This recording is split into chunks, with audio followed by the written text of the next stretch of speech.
வணக்கம். மாநில செய்திகள் வாசிப்பவர் சுமித்ரா ரத்னம்.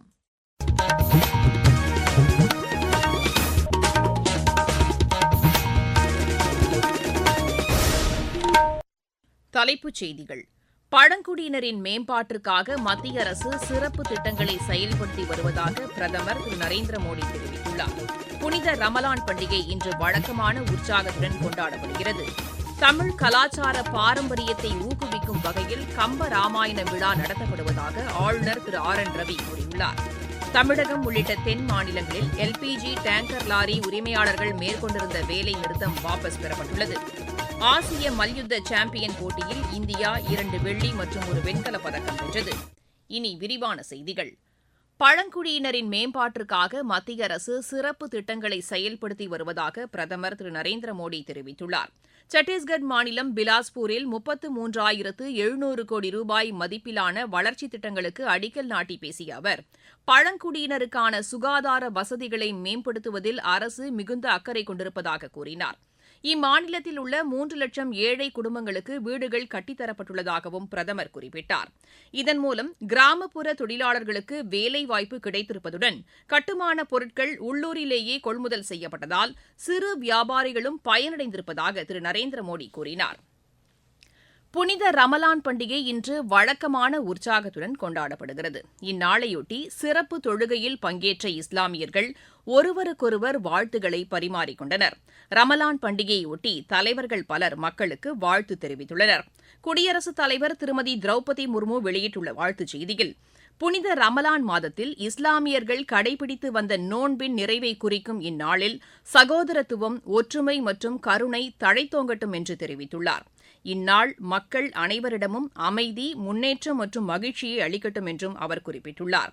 குடியரசு துணைத் தலைவர் திரு ஜெக்தீப் தங்கர் தமது வாழ்த்துச் செய்தியில், கலாச்சார பன்முகத்தன்மை மற்றும் மக்கள் ஒருங்கிணைப்பின் வலிமையை இந்நாள் நினைவுபடுத்துவதாக கூறியுள்ளார்.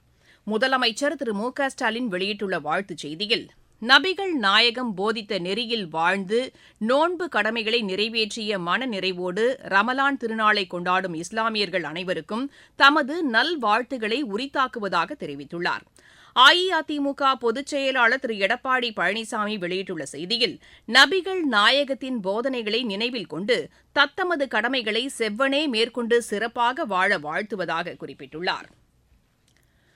பிரதமர் திரு நரேந்திர மோடி மேற்கொண்ட நடவடிக்கை காரணமாக கம்பன் கழகங்கள் புது உத்வேகத்துடன் கம்ப ராமாயணத்தை பரப்பும் பணியை மேற்கொண்டு வருவதாக ஆளுநர் திரு ஆர் என் ரவி தெரிவித்துள்ளார். மயிலாடுதுறை மாவட்டம் தேரெழுந்தூரில் மத்திய கலாச்சார அமைச்சகத்தால் நடத்தப்படும் 10 நாள் கம்ப ராமாயண விழாவை தொடங்கி வைத்து பேசிய அவர், இதில் தமிழகத்தின் பல்வேறு பகுதிகளைச் சேர்ந்த கலைஞர்கள் மற்றும் அறிஞர்கள் ராமாயணம் தொடர்பான நிகழ்ச்சிகளை நடத்தவுள்ளதாக கூறினார்.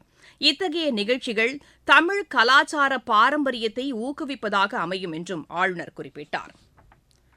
தமிழகத்தை தொடர்ந்து முன்னேற்ற பாதையில் கொண்டு செல்ல அடுத்த ஆண்டு நடைபெறவுள்ள சட்டப்பேரவைத் தேர்தலில் திமுக வெற்றி பெறுவது அவசியம் என்று முதலமைச்சர் திரு மு க ஸ்டாலின் தெரிவித்துள்ளார். ஈரோட்டில் நடைபெற்ற நிகழ்ச்சியில் காணொலி வாயிலாக பங்கேற்று பேசிய அவர், தமிழக மக்கள் திமுக மீது வைத்துள்ள நம்பிக்கை காரணமாகவே ஈரோடு கிழக்கு சட்டப்பேரவை தொகுதி இடைத்தேர்தலில் திமுக வேட்பாளரை வெற்றி பெறச் செய்ததாக கூறினார்.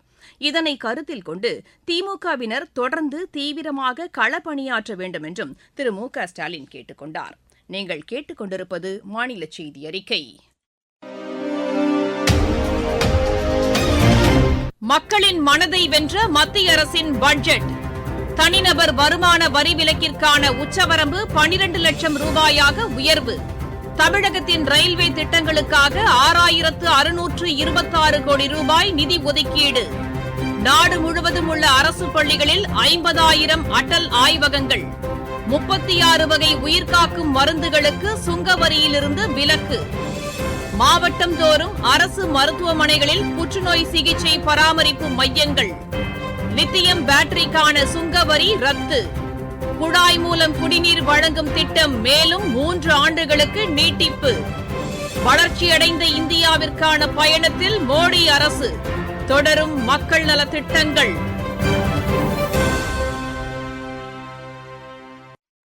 தமிழகம் உள்ளிட்ட தென் மாநிலங்களில் எல்பிஜி டேங்கர் லாரி உரிமையாளர்களின் வேலைநிறுத்தம் வாபஸ் பெறப்பட்டுள்ளது.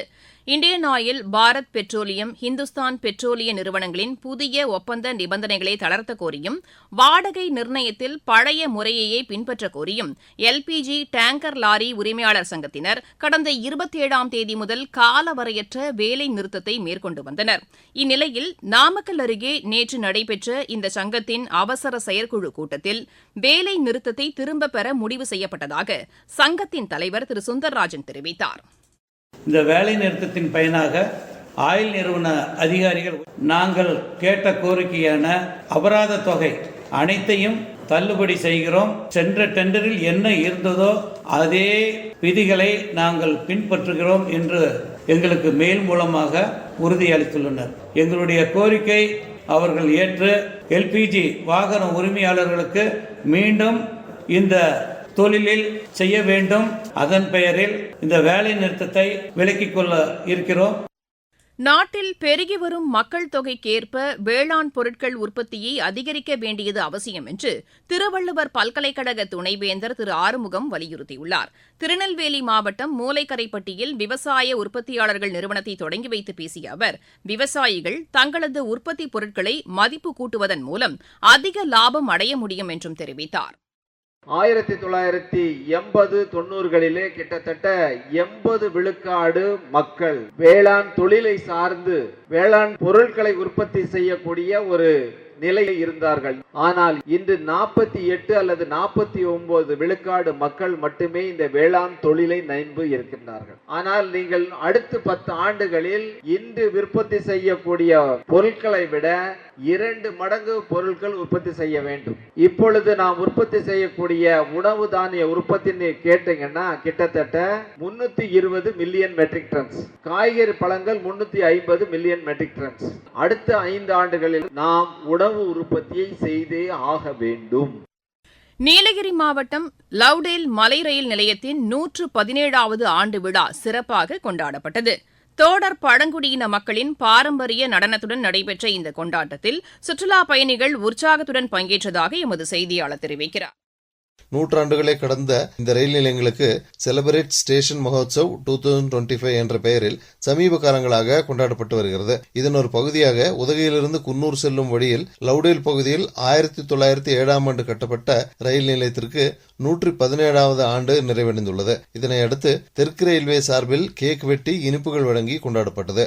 இந்த விழாவில் தோடர் பழங்குடியின பெண்கள் கலந்து கொண்டு மலை ரயிலின் சிறப்புகளை பற்றி பாடி பாரம்பரிய நடனமாடினர். அப்போது அவர்களது நடனத்தை ஆர்வத்தோடு கண்டு ரசித்த சுற்றுலா பயணிகளும் தோடர் பழங்குடியின பெண்களுடன் இணைந்து நடனமாடி மகிழ்ந்தனர். உதகையிலிருந்து சரவணன். இருவரிச் செய்திகள். அமெரிக்காவின் ஸ்பேஸ் எக்ஸ் நிறுவனத்தின் துருவ சுற்றுப்பாதையை ஆய்வு செய்வதற்கான விண்கலம் புளோரிடாவில் உள்ள கெனடி விண்வெளி மையத்திலிருந்து இன்று செலுத்தப்படுகிறது.